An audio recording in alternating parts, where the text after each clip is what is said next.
una especie de hoja de ruta para mi exposición y ustedes tienen también ese programa para el estudio correspondiente. Bueno, la unidad 1 hace referencia a conceptos básicos. La unidad 1 comienza con la Constitución y el derecho constitucional, que son los dos temas centrales que vamos a desarrollar en la lección 1. Primero, Constitución, y solicita que hagamos una referencia al concepto. Y creo que en la clase anterior nosotros ya hemos utilizado un concepto de un autor paraguayo. ¿Recuerdan? Claro que van a encontrar una infinidad de conceptos sobre el tema de constitución, pero nosotros decíamos de que este es un concepto genérico, breve, fácil de recordar, pero que por supuesto requiere una explicación, porque decíamos que la Constitución, según Justo José Prieto, es un conjunto de principios y de normas que limita, controla y organiza el poder público, el poder del Estado. Claro, toda constitución supone la existencia de principios. El artículo primero, el segundo, el tercero, ¿qué hace? Determina los principios de organización del Estado. Lo que la Constitución también denomina declaraciones fundamentales. Hace referencia a la República, ¿verdad? Hace referencia a la organización en Estado de Derecho, establece tipo de gobierno o forma de gobierno, forma de Estado. Esos son principios de organización. Claro, después están las normas que establece una conducta concreta, una permisión o una prohibición. Todos los paraguayos podrán transitar libremente, podrán opinar libremente, etcétera, etcétera, ¿verdad? Entonces, la Constitución y en la parte orgánica hay normas que establecen procedimientos, hay normas que son de organización, dice el Senado se compone o el Congreso Nacional se compone de Cámara de Diputados y Senadores, ¿verdad? Son normas de organización, no implica principio. Entonces, la Constitución se integra con principios y normas jurídicas que limita, controla y organiza el poder público. Creo que en la clase anterior ya hemos dado una explicación. ¿Qué implica limitación? Claro, decíamos, cuando se establece un derecho a favor de una persona, implica una doble limitación, tanto para otras personas, a los particulares, como al propio Estado. Decíamos también que cuando se establece una competencia para un órgano público, implica también una limitación para otro órgano público, porque no puede interferir en el campo de competencia de otro órgano público. Es decir, la Constitución implica limitación. También implica control. Y decíamos, la normativa constitucional establece una cantidad de mecanismos de control. Por ejemplo, el Parlamento ejerce control sobre la actuación de los funcionarios públicos a través de una cantidad de medios. Informe, interpelación, voto de censura, juicio político, intervención, aprobación de presupuesto, etc. Como también los otros poderes tienen mecanismos de control sobre, por ejemplo, el Poder Judicial tiene mecanismos de control sobre los otros poderes vía control de constitucionalidad. El presidente de la República tiene, por ejemplo, el veto presidencial para controlar la producción legislativa y así sucesivamente. Y en la parte de organización está en la segunda parte de la Constitución cuando establece los órganos del Estado. Claro, establece la composición, establece las competencias o funciones y también la vía o el mecanismo de acceder a la titularidad de esos órganos que conforman las instituciones públicas del Estado. Entonces, la Constitución implica fundamentalmente esas tres cuestiones. Entonces, vamos a utilizar ese concepto, es una propuesta. Ustedes podrán utilizar, ¿verdad?, otro concepto. Lo importante es que sea un concepto que tenga cierta, diríamos, que sea un concepto completo. Y otra cosa, recuerdo en los exámenes, diríamos, orales, el alumno utiliza un concepto. A veces no está completa la formulación o la afirmación y a veces no dice de dónde saca esa definición. Entonces, siempre es importante acudir a un concepto expuesto por un doctrinario, por ejemplo, porque ustedes no van a encontrar normativamente una definición de la Constitución. Entonces, ¿qué hacemos? Acudimos a la doctrina. Por eso yo utilicé el concepto de un autor paraguayo, porque simplemente me parece un concepto completo. Ahora, segundo punto dentro de la unidad 1, clase de Constitución, tipología, clasificación de la Constitución. Cuando uno hace clasificación, tipología, ¿verdad? ¿Qué es lo que trata de explicar? Trata de explicar el objeto, en este caso la Constitución. Trata de describir la Constitución, porque clasificar supone tratar de caracterizar el objeto de estudio para una mejor comprensión. Es un recurso pedagógico para una mejor explicación. Por eso, en clasificación de la Constitución, y cuando vamos a clasificar también, siempre hay que utilizar un criterio, el criterio clasificador. Porque si nosotros utilizamos nomás es tal cosa, tal cosa, tal cosa, entonces puede generar confusión.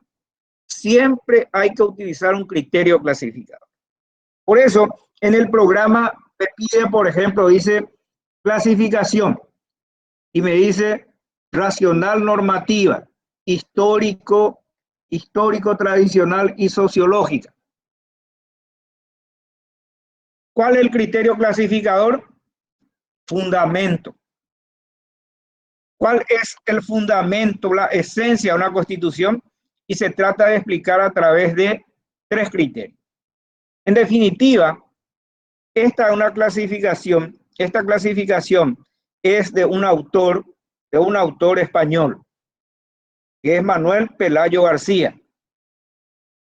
Él es el que hizo esta clasificación. Ustedes pueden decir clasificación según su fundamento o clasificación expuesta por fulano de tal. Bueno, decíamos, primer criterio clasificador para responder a nuestra pregunta es según el fundamento. ¿Qué significa eso? ¿Qué es en esencia la Constitución? Y algunos dicen, la Constitución en esencia es producto del pensamiento, es producto de la mente humana, que puede idear un orden y plasmar en un texto normativo. En esencia, entonces, para esta corriente, racional, porque es producto de la razón, normativo, porque esa razón, esa mente que idea, planifica un determinado orden, se tiene que plasmar en un cuerpo normativo. De ahí su denominación, racional normativo. Para esta corriente, para aquellos que dicen que el fundamento de la Constitución es la razón humana, ¿qué supone la Constitución? El fundamento es la razón humana que planifica un orden determinado para la sociedad y eso lo plasma en un texto normativo que es la Constitución. Por eso, el tipo de constitución racional normativo es producto de la razón humana que planifica un determinado orden para la sociedad. De acuerdo a esto, este tipo de constitución tiene ciertas características. Primero, es racional, es decir, es producto de la razón. En segundo lugar, es una constitución escrita, porque ese modelo de orden ideal que se planifica se tiene que plasmar en un texto normativo, ¿verdad? Y después va a decir también que diríamos, es, es voluntario o liberal, como dirán algunos. ¿Por qué? Porque parte del supuesto de que la voluntad humana, la razón humana puede crear un determinado orden para la sociedad. En definitiva, si uno lee, por ejemplo, Quiroga Lavie, un autor argentino, va a encontrar cerca de 10, 11 características, ¿verdad? De este tipo de constitución. Veamos, voy a señalar simplemente algunos partiendo de este autor argentino. Voy a señalar entonces cuáles son las características. Ya mencioné primero dije que era, la primera característica dije que era Racional. racional, que es racional. Segundo, que es normativa, ¿verdad? Tercero, que es liberal, porque admite que el Estado, a través de un acto de poder constituyente, acepta que la libertad de las personas es sistemático. ¿Por qué? Porque ese cuerpo normativo escrito tiene que tener una cierta sistematicidad, porque va a establecer un orden dentro de la sociedad. Después, también despersonaliza la soberanía, este tipo de constitución, porque surge de la voluntad humana, surge de la voluntad popular, entonces despersonaliza la autoridad, la soberanía. Bueno, veamos, estamos de acuerdo entonces. ¿Por qué decimos esto? ¿Cuál es el fundamento de la Constitución? La razón humana, que planifica un determinado orden. Es el fundamento de la Constitución, que se tiene que plasmar en un cuerpo normativo. Por eso, racional normativo.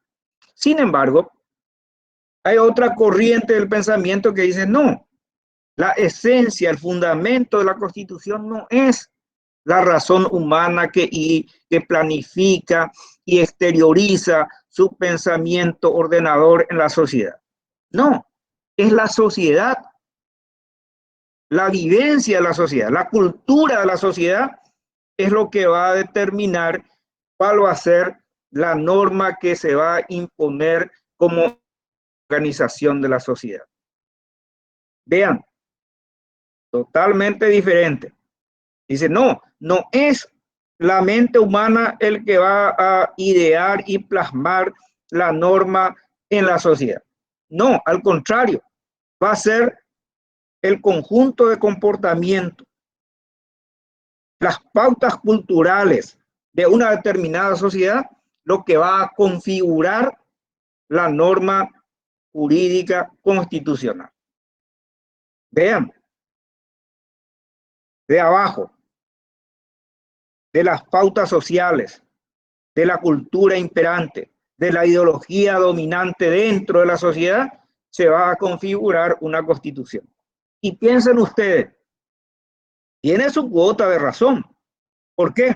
Imagínense una sociedad, diríamos, de primer mundo, Inglaterra, tiene una corona, tiene una reina, tiene un... ¿Para qué? ¿Qué utilidad tiene? Y no sé, ¿verdad? Vean, inclusive no solamente las pautas culturales. Fijo, en Paraguay, históricamente, en nuestra Constitución se sostenía que el Estado tenía una religión, la religión católica apostólica romana. ¿Por qué le parece? Porque es la religión dominante. ¿Y por qué en América Latina siempre los países de América Latina son presidencialistas y no parlamentaristas?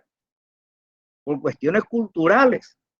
Vean, esta corriente, la segunda, histórico-tradicional, sostiene que el fundamento de la Constitución no es la razón humana, sino que es el conjunto de comportamiento de pautas culturales que rige en una sociedad determinada.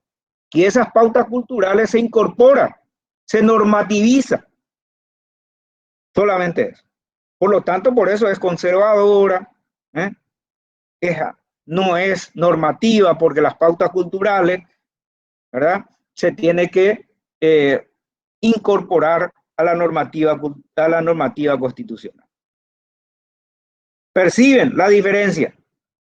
Y hay una tercera posición que es la sociológica, que dice, no es ni el pensamiento, no es ni la razón humana, ni las pautas culturales lo que determina la Constitución.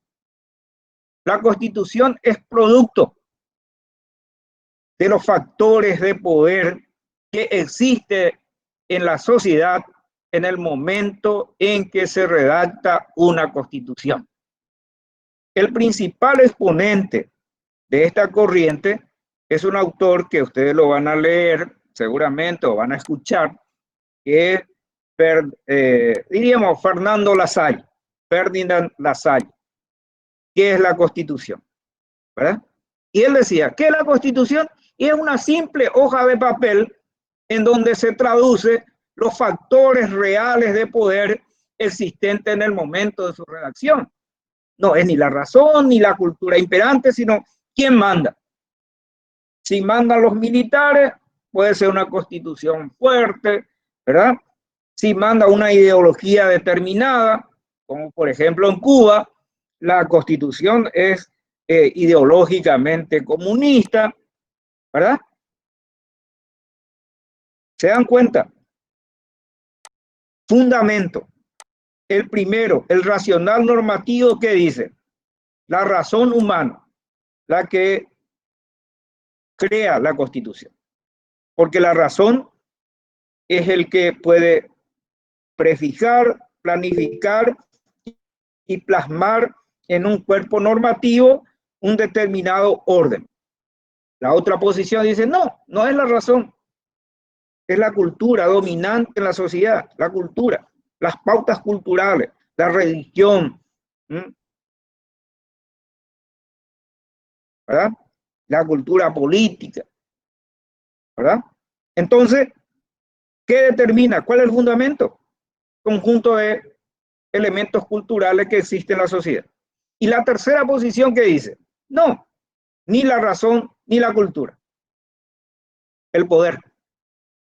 El que tiene el poder determina qué tipo de constitución quiere. Por eso se dice sociológico, lo que impera en la sociedad en el momento. Y la gráfica es elocuente. ¿Qué es la Constitución? Dice Lasalle. Simple hoja de papel en donde se transcribe, se trasunta los factores reales de poder existentes en la sociedad en el momento de su redacción. Bueno, eso es de acuerdo al fundamento. Después el programa pide rígida, flexible, pero yo voy a seguir un poco más de orden, que vamos a llegar a eso. Voy a seguir utilizando criterios clasificados y voy a decir, por ejemplo, por la forma de elaboración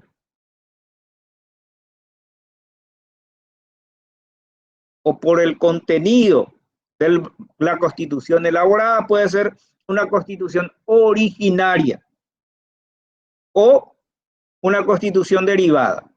Una constitución originaria es cuando tiene instituciones que son originales, que no es una copia de otra constitución, ¿verdad? Sin embargo, derivada es cuando la constitución es simplemente una copia de otro texto constitucional.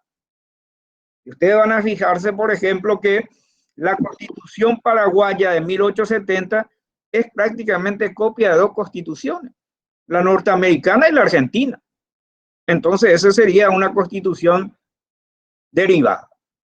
Sin embargo, la constitución de 1844 es una constitución un poco más original, porque tiene figuras que son propias, que no implica una copia de otros antecedentes.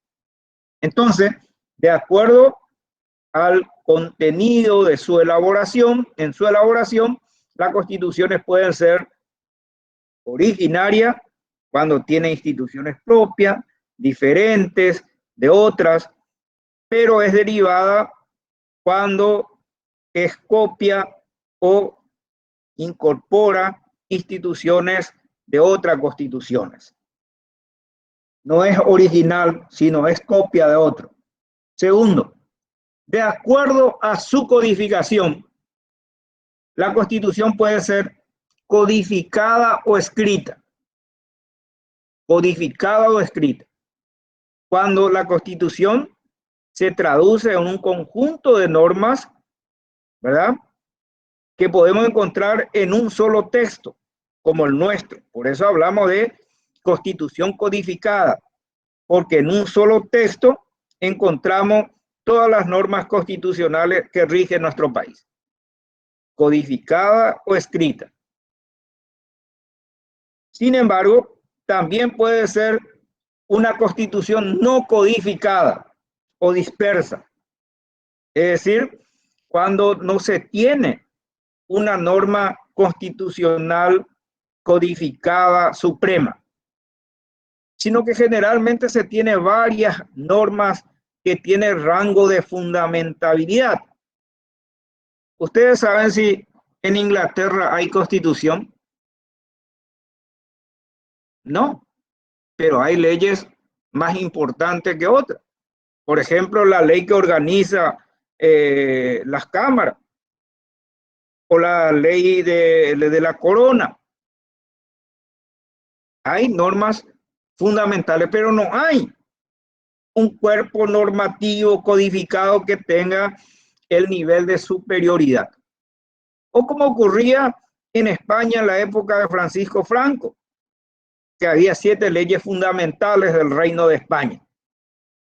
No había una constitución escrita, codificada. Es decir, siempre los países o los estados tienen su propia normativa, ¿verdad?, su propia normativa. Y algunos van a tener una constitución codificada y otros tienen varias normas que tienen rango de superioridad. Y a esta segunda posición es lo que se denomina constitución no codificada o dispersa.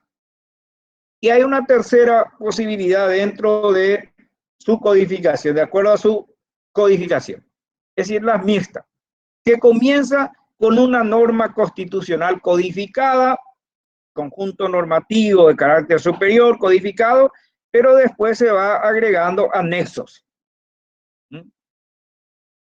Entonces a ese tipo de constitución se lo denomina sistema o constitución mixta. Otro, de acuerdo al procedimiento de reforma, las constituciones pueden ser rígidas o flexibles. De acuerdo al procedimiento para su modificación. Rígida es cuando existe una dificultad que la propia Constitución establece ciertos límites, ciertas dificultades, ciertos obstáculos para su modificación. Es decir, no se modifica como una ley. No es que hay una simple mayoría parlamentaria y ya modificamos. Es decir, es un reaseguro para que la Constitución tenga cierta consolidación, cierta permanencia. Entonces es rígida, no es de fácil modificación, como siempre fue nuestros textos constitucionales, hasta que ahora, a partir del 92, se flexibilizó porque se estableció 2 vías para la modificación. Anteriormente había una sola vía, que implicaba constituir un poder del Estado para reformar, para modificar la Constitución, lo cual implica que había dificultades, es decir, era una Constitución rígida. Pero ahora se incorporó con ciertas limitaciones una segunda vía, que es la enmienda constitucional.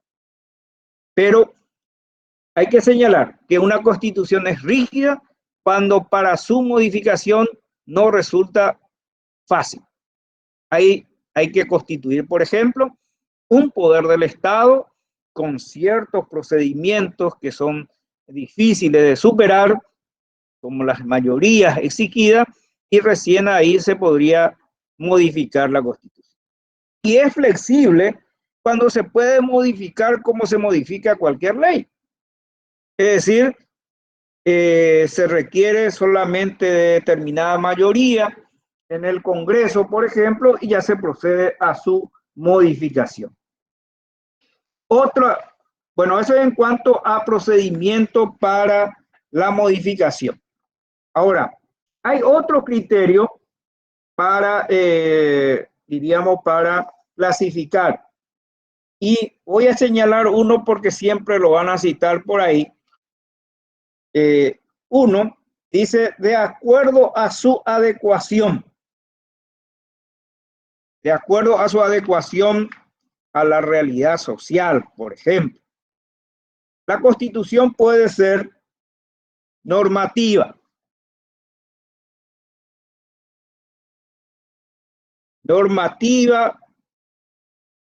nominal o semántica.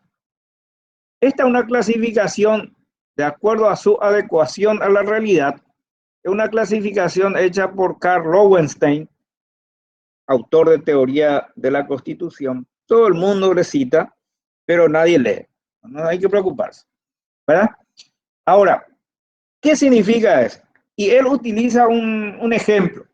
Normativo es aquella Constitución. La Constitución normativa es la Constitución que rige perfectamente a la realidad social en que vive. Es decir, hay una coherencia entre la normatividad constitucional y la realidad social. Por eso él dice, es como el traje que queda bien al cuerpo. Vean, hay una coincidencia entre la normativa constitucional y la realidad social. Es decir, la norma constitucional rige plenamente y la sociedad se adecua perfectamente a su constitución. Yo no sé si en Paraguay es así, pero esto es una clasificación, una perspectiva teórica. Después vamos a evaluar. Segundo, dice nominal. Cuando la Constitución se adelanta a la realidad social y pretende guiar a esa realidad social, pretende guiar. Es decir, es una Constitución, diríamos, adelantada, con normas adelantadas para la sociedad en que pretende incorporarse, aplicarse. Es decir, pretende orientar, estar por encima de la cultura media de la sociedad.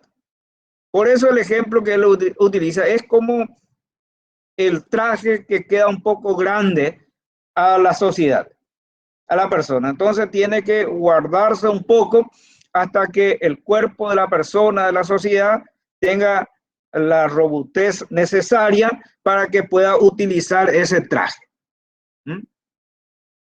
Y hay otro que dice constitución semántica. que es solamente verso, discurso, que es solamente un disfraz que no se incorpora, no se adecua a la realidad. Simplemente es un instrumento de quien detenta el poder, que lo utiliza como un mecanismo para disfrazar su poder generalmente ilimitado. Por eso dice, es simplemente como el traje del espantapájaro. Es un disfraz. Esta clasificación lo formula Lowenstein para decir simplemente hay constituciones que se adecuan a la realidad y otro que no se adecuan a la realidad y que otro si no es, solamente se utiliza como un mecanismo para disfrazar el exceso del poder. De acuerdo a su contenido, y esto pide el programa, dice, puede ser también material o formal, de acuerdo a su contenido. Es decir, la constitución material es aquella constitución que se adecua a la realidad, la que moldea la realidad. Es decir, es la constitución que rige esa sociedad. Y la constitución formal es aquel que se elaboró conforme al procedimiento establecido en el orden jurídico. Es el derecho constitucional que rige normativamente, es el deber ser. Sin embargo, la constitución material es la constitución viviente, es la constitución de la sociedad. Y puede haber divorcio, puede haber una separación entre lo que dice la constitución y cómo se comporta la realidad social. Por eso es importante esta distinción.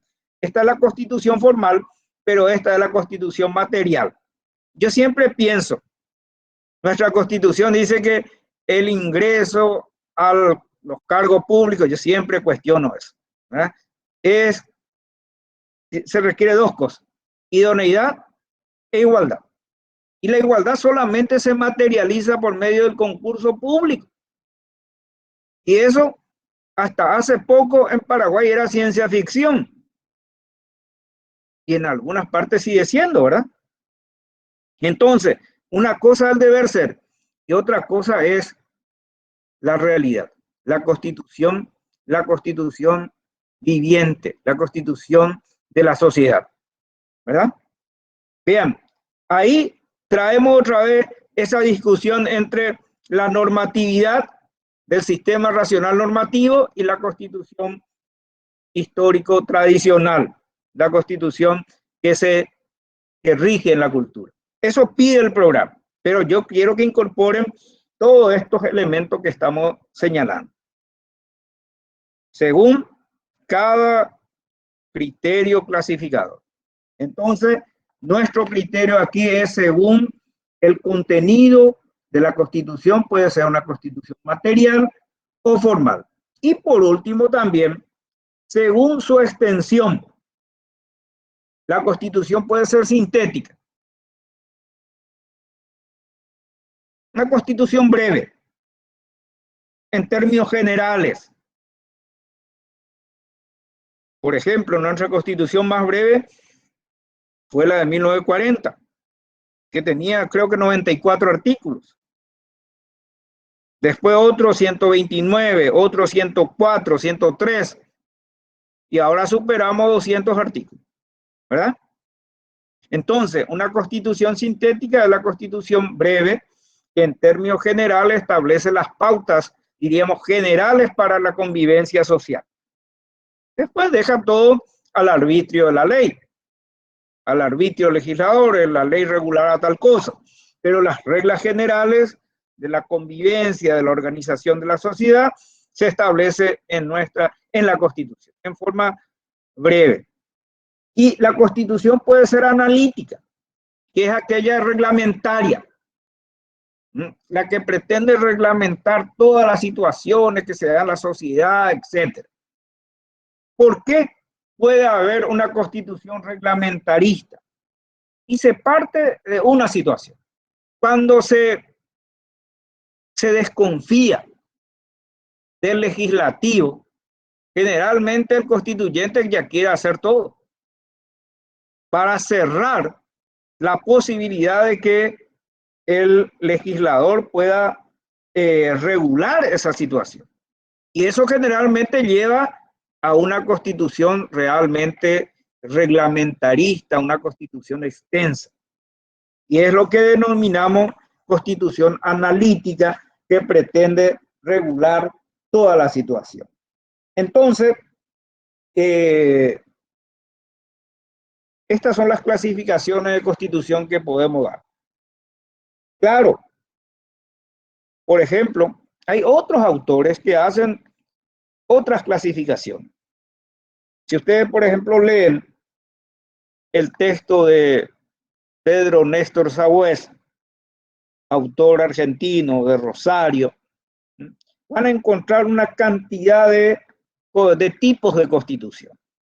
Por ejemplo, él va a hacer referencia a constituciones totalitarias, autoritarias, de poder moderado.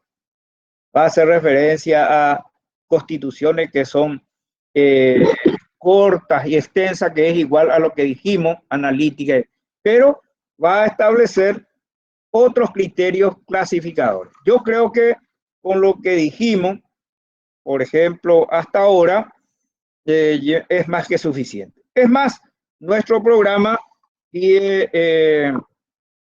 escrita, no escrita, formal, material. Ahora, parte de la Constitución. ¿Cuáles son las partes de la Constitución? Creo que ya hemos adelantado en la primera clase. 5. Preámbulo, parte dogmática, parte orgánica, disposiciones de reforma y finales y transitorios. Dos grandes partes. Parte dogmática, que contiene 4 instituciones: declaraciones fundamentales, derechos, deberes, garantías. Todo nuestro programa nuevo, solamente comprende la primera parte. Hasta, es decir, declaraciones, derechos, garantías. Hasta ahí. Parte orgánica en otra ocasión. Bueno, y la parte orgánica es la parte de la segunda, organización del poder. Pero nosotros incorporamos, por supuesto, otras partes que son partes menores, pero importantes: preámbulos, disposiciones de reforma, disposiciones finales y transitorias. 5 partes. Y ahí, por supuesto, generalmente preguntamos, ¿y qué contiene la parte dogmática? Declaraciones, derechos, deberes, garantías. ¿Y qué contiene la parte orgánica? Y la organización de los poderes públicos. Composición, funciones, forma de acceder a la titularidad de esos órganos. Bueno, otro tema. Dice poder constituyente. Claro, porque la Constitución surge de un poder del Estado, que es el poder constituyente. Y esta idea del poder constituyente nace para justificar la superioridad de la Constitución. Y nace ya en esa primera Constitución, en esa primera asamblea que elabora la Constitución francesa de 1790. Porque se decía, si nosotros vamos a decir que la Constitución es la norma superior, tiene que surgir de un poder diferente. Si este va a ser el que va a crear la norma, que va a crear los poderes constituidos, no puede surgir de un poder de igual rango. Entonces ahí surge la idea del poder constituyente, el poder que constituye el Estado. Por eso los poderes constituidos son los poderes establecidos en la Constitución: legislativo, ejecutivo, judicial. El poder constituyente, entonces, es un poder del Estado que crea por primera vez o modifica una constitución existente, ¿verdad? Es el poder creador o reformador de la Constitución. Su función específica es eso, ¿no? Nosotros generalmente le llamamos, claro, poder constituyente, Convención Nacional Constituyente, cuya función como poder del Estado es, ¿verdad?, modificar, crear o modificar. Generalmente ahora es modificar, porque nuestra primera constitución se creó hace bastante tiempo. Bueno, pero es un poder del Estado, un poder temporal, con una función específica, que se vincula a la modificación actualmente de la Constitución. Claro, y como todo poder del Estado, ¿verdad? ¿Cuál es su naturaleza? Tiene naturaleza política, porque se va a reunir cada vez que el poder político así lo defina. No hay un tiempo, sino que va a depender de la mayoría política existente en un momento determinado, que determina la conveniencia de una modificación constitucional. Por eso es de naturaleza política, no jurídica. Lo que él va a hacer, lo que va a hacer este poder, sí es un instrumento jurídico, pero la instalación, la decisión de una reforma, de una constitución, de un poder constituyente, va a depender de decisiones políticas. Clasificación de poder constituyente. Ya dijimos, poder constituyente originario, aquel que crea por primera vez una constitución, el que confiere, crea un Estado por primera vez. Vean, y aquí podemos discutir cuál fue la primera constitución de nuestro país. Claro, con la denominación de constitución es de 1844, pero el primer instrumento que pretendió o que juridizó el poder, organizó un modelo de gobierno, es el reglamento de gobierno de 1813. Reglamento de gobierno de 1813. Recuerdan que creó un consulado dual como forma de gobierno y además utilizó por primera vez en un documento oficial la expresión República del Paraguay. Y algunos discuten, pero el concepto de república que tenía el doctor Francia era la república romana. No importa, pero ya es el primer documento jurídico, es decir, el primer intento de limitar el poder en la República del Paraguay. Y estableció el primer derecho, reguló jurídicamente el primer derecho. ¿Saben ustedes cuál es el primer derecho regulado en el Paraguay? El derecho al voto, al sufragio. El único derecho al que hace referencia el reglamento de gobierno de 1803. Entonces, el que crea por primera vez, el que juridiza un Estado, una sociedad, el creador, la primera constitución se llama poder constituyente originario. Y después el poder constituyente reformador o derivado, que son los poderes constituyentes que posteriormente va modificando esa constitución. Si mañana la clase política decide reformar la constitución de la República del Paraguay a través de un poder constituyente, va a ser un poder constituyente reformador o derivado, porque va a estar operando sobre una constitución preexistente, al cual va a modificar, va a reformar. Vean, Eso es importante, clasificación. Ahora, esto es importante, límites, límites. Y siempre hay que distinguir. Hay dos tipos de límites.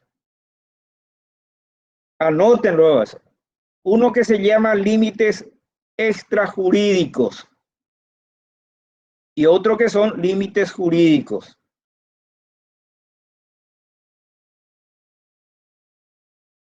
Los límites extrajurídicos son la realidad social. Por ejemplo, la religión dominante. Y eso influye en la normativa constitucional. Vean, nuestros textos constitucionales siempre hicieron referencia a que la religión del Estado paraguayo es la católica, como si fuera que el Estado puede tener una religión. Pero así lo decía 1870, 1940, 1967, hasta que en 1992 se deja de lado eso. Y se establece que no hay una religión oficial, pero sí un reconocimiento a la católica apostólica romana. Pero ya no hay una religión oficial. Pero para que vean cómo influye una cuestión cultural, cómo limita. Como le decía, si la ideología dominante sea, vamos a suponer, la ideología comunista, entonces la Constitución va a ser de tinte totalmente comunista. O si es el partido dominante un partido de ultraderecha o de derecha, la Constitución va a tener ese tinte ideológico. Inclusive, ¿por qué le parece a usted que en Paraguay y en esta parte de América Latina no hay un sistema parlamentarista? Generalmente es presidencialista, porque es una cuestión cultural, la cultura del caudillo, el caudillismo, que generalmente nuestra clase política lo explota. Recordarán ustedes un expresidente que decía que era el Tendotá, ¿verdad? Y generalmente pregunta, cuando uno hace militancia política, lo primero que le pregunta es, ¿y qué va a ser nuestro candidato? La cultura del caudillismo. Es decir, ¿cómo influye? Esos son factores extrajurídicos que limita, que afecta después la normativa constitucional. Incluso la situación geográfica limita. ¿Por qué le parece que siempre en los textos constitucionales paraguayos aparece la libre navegabilidad de los ríos? Por nuestra condición de mediterraneidad. Por lo tanto, señores, los elementos extrajurídicos que limitan son la ideología, la cultura, la religión. Cultura incluye luego religión, incluye ideología. Inclusive la situación geográfica influye en como factor extrajurídico, limita al poder constituyente. Claro, limita, no es una imposición obligatoria, sino son factores culturales que va a traducirse después en la normativa constitucional. Segundo, esto sí, obligatorio. Límites jurídicos. Primero, tiene que respetar el procedimiento para la modificación, o si no, no va a tener validez. El procedimiento. Hay dos vías. Reforma en Paraguay, actual.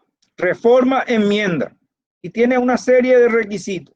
Si no se cumple, no se puede modificar. ¿Verdad? Tiene límites jurídicos. También, una vez que se reúna, el poder constituyente tiene que tomar decisiones por mayoría. Y además hay un límite en cuanto a su función. Algunos países, por ejemplo, yo escucho que dice el poder constituyente suspendió a los jueces. destituyó a los jueces. Eso no es función del poder constituyente. El poder constituyente tiene una función de constituir o modificar la Constitución, no tomarse atribuciones de los poderes constituidos. Vean, límites jurídicos. Y es importante señalar que el poder constituyente derivado, reformador, siempre tiene límites jurídicos. Sin embargo, el poder constituyente que se reúne por primera vez, claro que no tiene límite jurídico, opera en un vacío jurídico. Eso también es importante señalar. El último punto del primer párrafo de la unidad 1 se refiere a supremacía constitucional. Es decir, la Constitución es la norma suprema. Lo dice el artículo 137 de la Constitución. Claro, se puede analizar de una perspectiva social, de una perspectiva política, pero jurídicamente, ¿qué implica la supremacía constitucional? Dos cosas. Uno, que hay una jerarquización de normas jurídicas. Y si hay una jerarquización, el que está en la jerarquía superior sirve de fuente de validez a otro. Porque ¿de qué supone de qué vale la jerarquía? Pero entonces, primera cuestión, hay una jerarquización de normas, lo cual implica que las normas subordinadas tienen que adecuarse a la norma superior. Y en segundo lugar, esto es importante, determina la validez de las decisiones jurídicas. La norma superior sirve como fuente de validez al resto del ordenamiento. Si ese ordenamiento infra por debajo de la Constitución no se adecua a la norma superior, carece de validez. No lo digo yo, lo dice el artículo 137 de la Constitución en la última parte, que dice claramente, carece de validez todo acto de autoridad que se oponga a lo que establece esta Constitución. Es decir, determina la invalidez de las normas, de los actos de autoridad que se oponga al texto constitucional. Y el primero, la jerarquización de la norma, se establece en la primera parte del 137. Entonces, ¿qué significa supremacía constitucional? Que la Constitución es una norma que se encuentra en un nivel de jerarquía superior al resto del ordenamiento jurídico. En segundo lugar, es fuente de validez, es parámetro para la validez de la norma jurídica infraconstitucional. ¿Por qué? Porque si esa norma es inferior a la Constitución, se opone al contenido del texto constitucional, carecen de validez. Inclusive siempre digo, no importa que la Corte declare la inconstitucionalidad, porque eso no lo dice. Y esto es muy importante. Por ejemplo, voy a adelantar un tema. Vamos a suponer, yo estoy pagando un impuesto.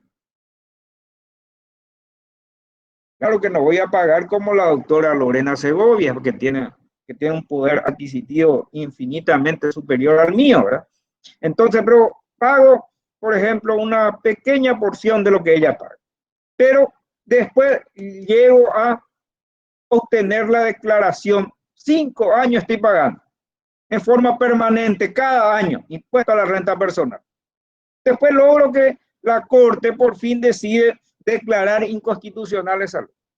Y ahí viene la pregunta, ¿me tiene que devolver todo lo que yo pagué anteriormente o recién a partir de la declaración de inconstitucionalidad ya dejo de pagar? Eso es efecto temporal de la sentencia de inconstitucionalidad. Y como la ley dice, no, a partir del fallo. Entonces yo le digo, pero la Constitución es otra cosa. La Constitución dice que todo acto contrario al texto es nulo y sin valor alguno. ¿Y en qué momento existió el acto? A partir de su emisión. Vean, eso es muy importante. El acto emitido, si se opone a la Constitución, se le fulmina de invalidez. Lo dice el texto constitucional. Bueno, entonces eso es supremacía. Segundo párrafo de la unidad 1. Derecho constitucional. ¿Cuál era el concepto?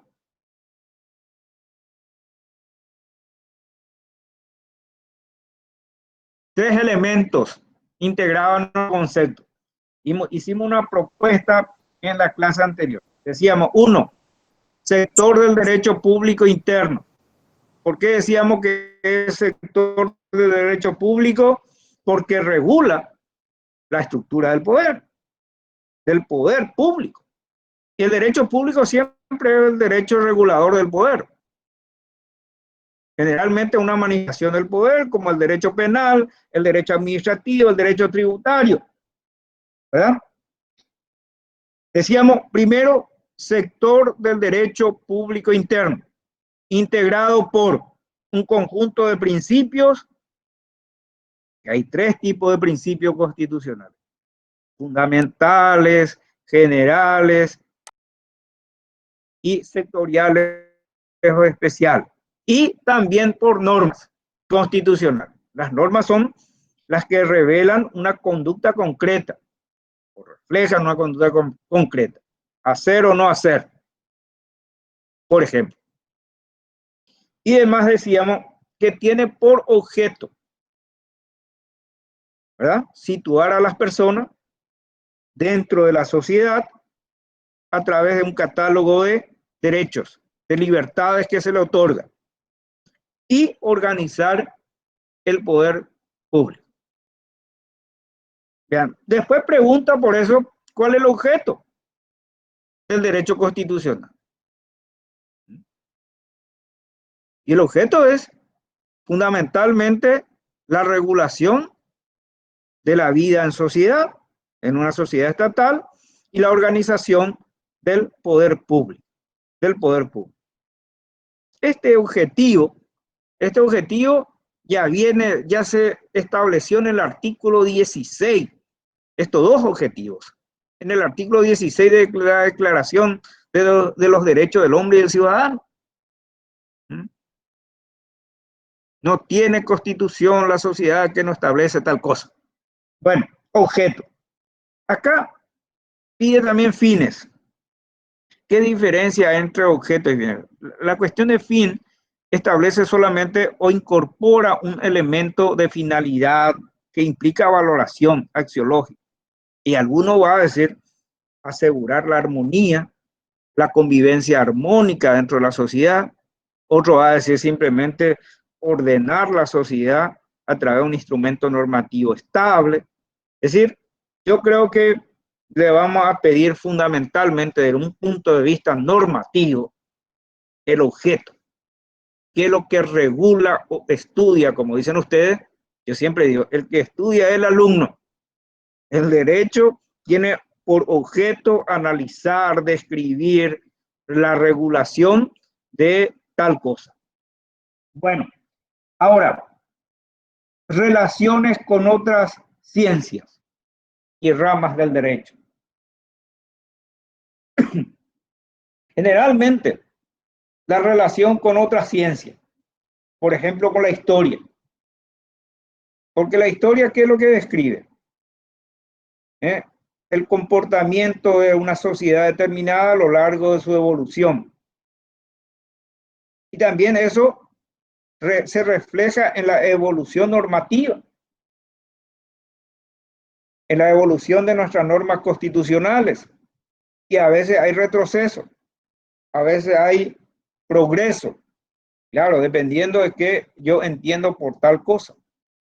Por eso, siempre se vincula el derecho constitucional con la historia y es por eso que nosotros estudiamos, después ya vamos a estudiar la historia constitucional, porque nos permite evidenciar cuál es el nivel de progreso normativo constitucional de nuestra sociedad. Yo siempre digo, en 1870 ya teníamos tribunal por jurado en lo penal, lo estableció la Constitución. Después retrocedimos, volvimos a un sistema escrito, secreto, etcétera, y ahora estamos abriendo un poco más.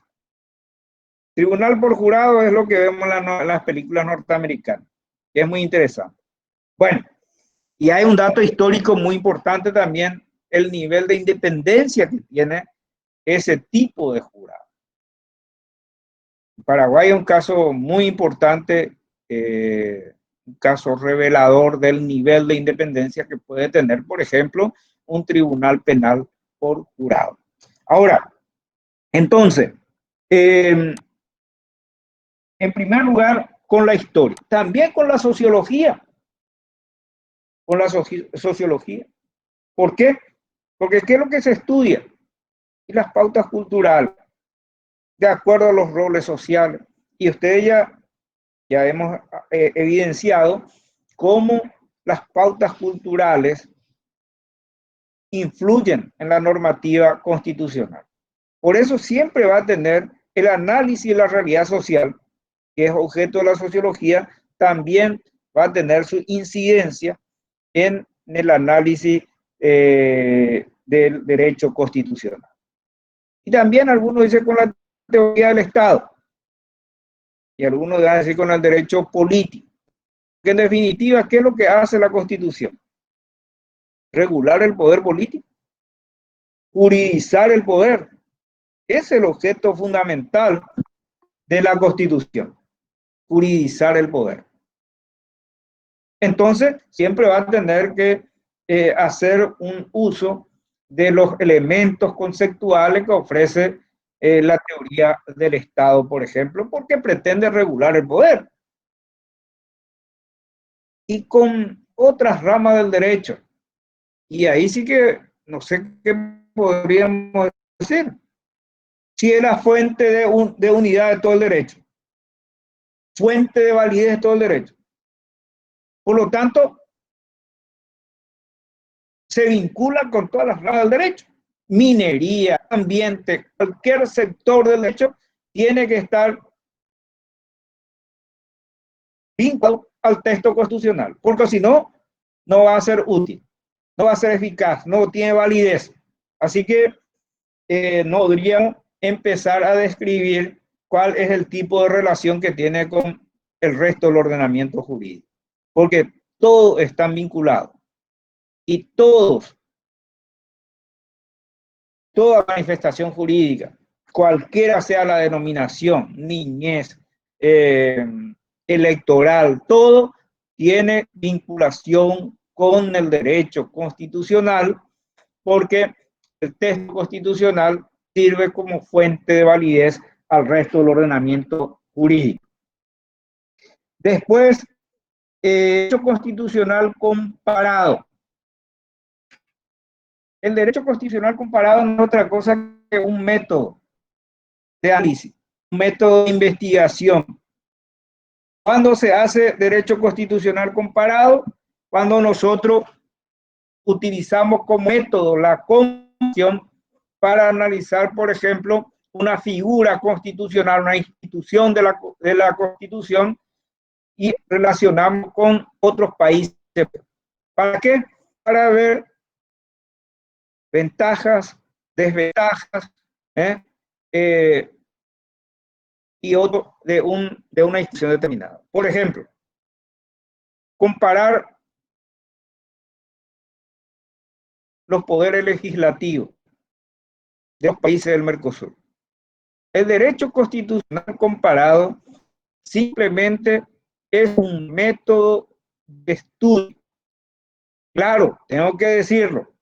Anteriormente, y ya dijimos en la clase anterior, doctor, por ejemplo, Manuel Pelayo García, decía, hay tres divisiones, tres disciplinas que estudian el derecho constitucional. Y ahí él hacía referencia al derecho constitucional general, al derecho constitucional particular y al derecho constitucional comparado. Para él, y aclaren, para él es una disciplina que estudia, claro, texto comparado de Constitución. Y otro dirán, es un método de estudio comparativo que sirve, que utiliza, por ejemplo, constituciones de varios países o de una institución que no necesariamente tiene que ser vigente, puede ser también constituciones anteriores. Bueno, eso en cuanto al derecho constitucional comparado. Formación del derecho constitucional, fuente. Ya hemos hecho referencia en la clase anterior a cómo se fue formando el derecho constitucional. Fundamentalmente a partir de la Constitución de 1790 de Francia, que en la parte dispositiva, ya al último decía, esta Constitución tiene que ser objeto de enseñanza en los centros de formación. ¿Por qué? Porque implicaba un nuevo orden. Vean que anteriormente el soberano era el rey. Ahora el soberano es el pueblo. Antes el rey sintetizaba todo el poder. Por eso alguien decía, el Estado soy yo. Ahora hay tres poderes que se tenían que controlar mutuamente, que no tenía que haber interferencia. Es decir, una serie de cambios que se tenía que explicar. Así aparece el derecho constitucional, que en Francia, por ejemplo, decía el derecho constitucional e instituciones políticas, porque se confundía en gran medida con las instituciones políticas. Y eso se fue desarrollando en todos los países. Por supuesto, llega a América Latina. Y nosotros decíamos, desde la fundación de lo que sería la Universidad Nacional, a través de la Escuela de Derecho, se ha incorporado la Cátedra de Derecho Constitucional. Fuente del derecho constitucional. Es decir, cómo se origina, cómo se produce el derecho constitucional. Y aquí es importante señalar que fuente es como el lugar de donde brota, en este caso, el derecho constitucional. Y es importante hacer una distinción. Yo generalmente hago una única clasificación de fuentes del derecho. Y digo, por ejemplo, según su obligatoriedad o no, se clasifica en fuentes obligatorias y fuentes no obligatorias. Fuentes obligatorias, ¿qué quiere decir eso? ¿Qué es lo que se tiene que aplicar obligatoriamente? La que debe servir de base a la pretensión del abogado y es la que debe servir de base a la decisión del magistrado. Esas son las fuentes obligatorias. Que son las fuentes formales. Son aquellas fuentes que surgen de conformidad a la forma establecida por el ordenamiento jurídico. Y por supuesto que fuente del derecho constitucional va a ser primero la Constitución obligatoria en cuanto a su aplicabilidad, los tratados internacionales, las leyes, etc. Pero hay otras fuentes del derecho que no son obligatorias, sino que sirven como elemento de respaldo, como argumento de respaldo. ¿Cuáles son? Primero, la doctrina constitucional, que es la literatura especializada en la materia, en donde nosotros tenemos varios autores que pueden ser útiles en esta como fuente doctrinaria. Solamente vamos a citar algunos clásicos, ¿verdad? Una primera obra de derecho constitucional importante es del año 1909 al 12, 3 volúmenes pequeños de Manuel Domínguez, que explicaba la Constitución de 1870. Antes de eso no tenemos referencia. Después hay un clásico que surge en el año 26-27, 1926-27, la Constitución del Paraguay, en 2 volúmenes, diríamos que era de Félix Paiva. Félix Paiva, que tuvo el gran privilegio de ser legislador, miembro del Superior Tribunal, que sería hoy la Corte, ¿verdad? Y también fue presidente de la República durante 17 meses. Pero él era, antes que nada, un docente universitario. Y debido a su prestigio como docente universitario, se hizo un golpe de Estado y se le llevó a él como presidente de la República. Y no fue tan perezoso. ¿Por qué? Porque le invitó como ministro a todos sus colegas de la Facultad de Derecho de la Universidad Nacional. El que era docente de finanzas públicas fue a Hacienda y así sucesivamente. Se conformó lo que se llegó a denominar el gobierno universitario del doctor Félix Paiva. Tiene una obra del 26-27, la Constitución del Paraguay. Posterior a eso, no hay una obra influyente dentro de la literatura constitucional paraguaya. Claro, en el 87 aparece un texto del doctor Justo José Prieto, ¿verdad? Claro que durante el desarrollo de un gobierno fuerte, el derecho constitucional no tiene tanta importancia, porque el derecho constitucional es el derecho de la libertad. Bueno, y ahora, después de la constituyente de 1992, sí aparecieron algunos trabajos interesantes, que ustedes inclusive tienen como material, como bibliografía básica en el programa. La obra del doctor Lescano, del doctor Evelio Fernández, ¿verdad? Una obra del doctor Daniel Mendonca, Apunte Constitucional, y así sucesivamente. Una obra del doctor Emilio Camacho, que aparece en varios volúmenes, creo que son 2 o 3, que es Lecciones de Derecho Constitucional, y así sucesivamente. Entonces, fuente del derecho son obligatorias, constitución, tratados, leyes, ¿verdad? No obligatoria, doctrina y también la jurisprudencia. Claro, una jurisprudencia de la Sala Constitucional de la Corte puede ser importante como fuente de respaldo para la interpretación de las normas constitucionales, porque esta sala es la que interpreta la Constitución. Interpreta la Constitución. Por lo tanto, puede ser una fuente informativa del derecho constitucional. Por eso yo suelo decir, fuentes obligatorias son las fuentes formales, el catálogo de normas jurídicas, fuentes informativas, doctrina y jurisprudencia. Vean, ¿por qué es importante esto de fuente del derecho?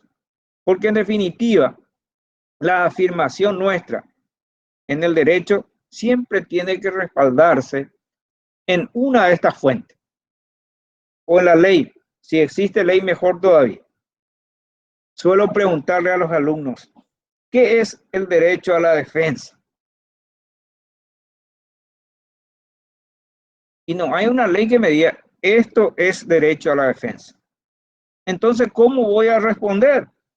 Y tengo que acudir a la doctrina o a la jurisprudencia. O dice el texto constitucional, el recinto privado es inviolable.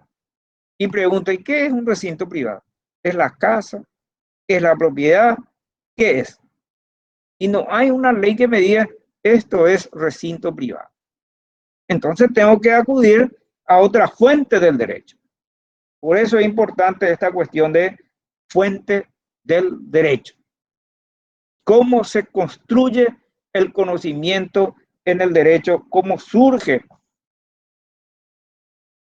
el conjunto de informaciones con lo cual se construye el derecho constitucional.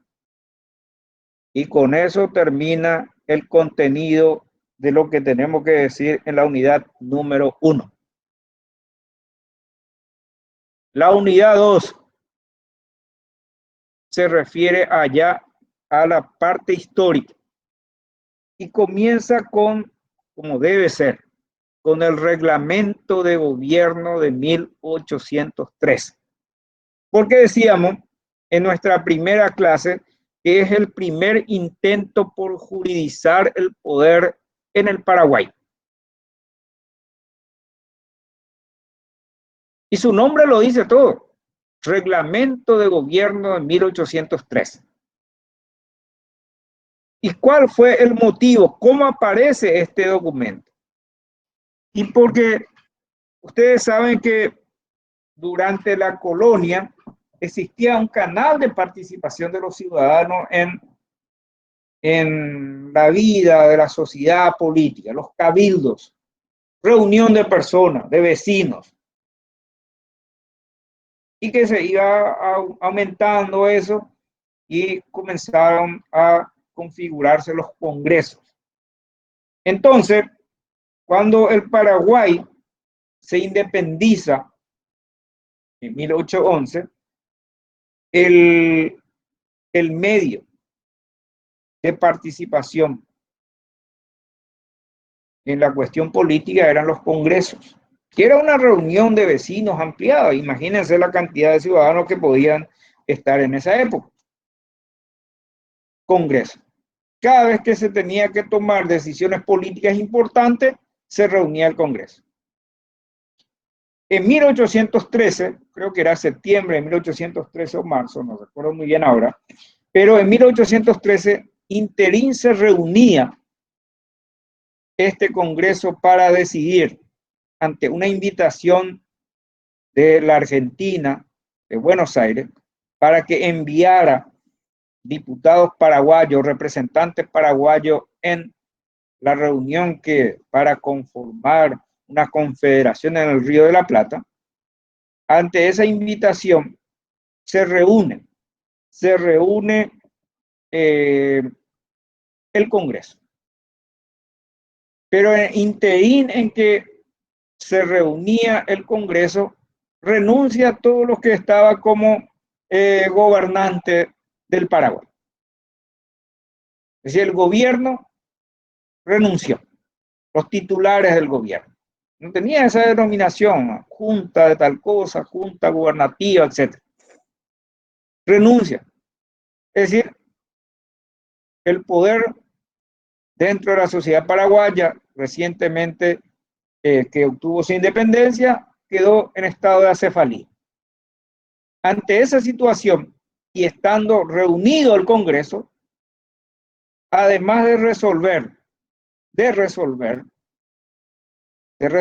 rechazar la invitación de Buenos Aires, entonces decide el Congreso elaborar un reglamento mínimo de gobierno y establece un sistema de gobierno interesante de origen, diríamos, de origen romano. Se establece el consulado, un consulado dual, forma de gobierno consular dual, integrado por dos figuras de mayor prestigio de aquella época, una figura militar y otro civil, Fulgencio Yegro y José Gaspar de Francia. ¿Cómo iban a gobernar? Y por turno. Primer cuatrimestre le correspondía a uno, el segundo al otro y así sucesivamente. Y establece algunas modalidades de una estructura mínima. Y ese documento se traduce en un acta de la deliberación del Congreso. El primer artículo se refería a rechazar la invitación del Río de la Plata y después el resto ya era la delimitación de lo que va a ser el gobierno de la República del Paraguay. Es decir, el documento desde el punto de vista jurídico, como reglamento de gobierno, consta de 16 artículos. Por lo tanto, breve.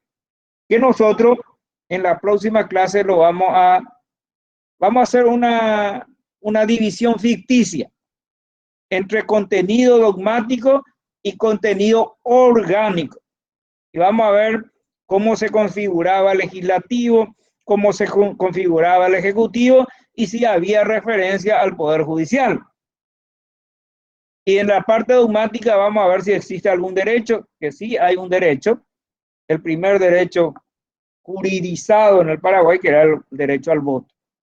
Y después vamos a ver algunas otras referencias históricas.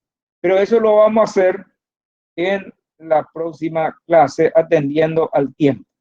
Porque eso comprende la unidad. La unidad 2 es Reglamento de Gobierno y Constitución de 1844. Y después vamos avanzando en la parte histórica para llegar después al desarrollo puntual de los artículos de la Constitución, que solamente va a ir hasta el artículo 136. Así que estamos todos de parabienes. Para mí también me va a resultar mucho más fácil. Bueno, ¿alguna consulta? Bueno, una tarea para el lunes. Nosotros hicimos una clasificación de constitución. Hicimos una serie de clasificaciones de acuerdo a ciertos criterios. Ahora les pido a ustedes que vean, por ejemplo, busquen información por ejemplo, de clasificación de Sagüez. Vean, de Pedro Ernesto Sagüez. Para ver si hay otras clasificaciones. Y eso, por ejemplo, el que acá tengo lo anotado quiénes están en clase. Le dice, fulana de tal. Vamos a ver qué hizo usted. Diana del Padre, no sé. O Rudy Ayala. No, Rodi. O Gustavo Ortellado. Así nomás. Eso es el próximo lunes. Y después, vean, le voy a, por ejemplo, pedir algún elemento. Alguien tiene que conseguir el texto del reglamento de 1813. Todos tienen que tener. Son 16 artículos nomás. Porque le voy a decir, lea tal parte, donde está configurado el Congreso. Porque ustedes tienen que acompañar la formación. Porque si no, ustedes apagan su cámara y duermen, porque es horario de dormir la siesta luego. Salvo algunos que prenden luego ahí, y otros tienen luego su biblioteca ahí como para impresionarme. Me parece muy bien. Una figura intelectual lo tiene ahí. Sí. Aprovechen.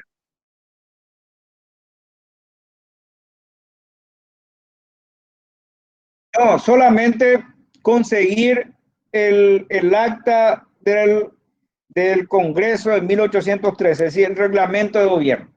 No es largo, son 16 artículos, no. Hay una publicación, el doctor Papalardo Saldívar había publicado un libro que se llama Itinerario Constitucional.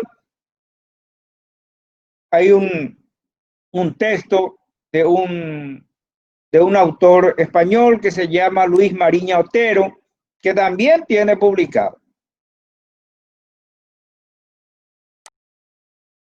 Así que hay. Porque si no, yo le tengo que enviar, pero voy a ver si ustedes saben buscar y pueden encontrar. De hecho que yo tengo, después le puedo alzar sin ningún problema. Pero, claro, claro. Pero primero ustedes. Y otro, clasificación de constitución. Preferentemente según Pedro Néstor Sagüez. Si encuentran otras clasificaciones, enhorabuena, no hay problema. Porque yo hice una clasificación de acuerdo a ciertos criterios. Claro que toda clasificación depende del criterio y depende del ingenio de quien realiza esa clasificación. Siempre suelo decir, voy a clasificar a las personas según su estatura, alto, mediano, bajo, según el volumen del abdomen, gordo, flaco, ¿verdad? Según el color de la piel, rubio, negro, etc. Según nivel de inteligencia, excelente, mediano, mediocre o lo que sea. Eso va a depender del criterio clasificador que uno hace.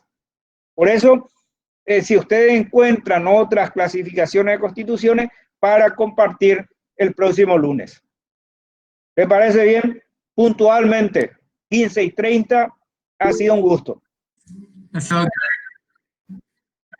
Doctora Lorena, yo hoy nomás ya voy a hablar, la próxima clase yo voy a hablar 20 minutos.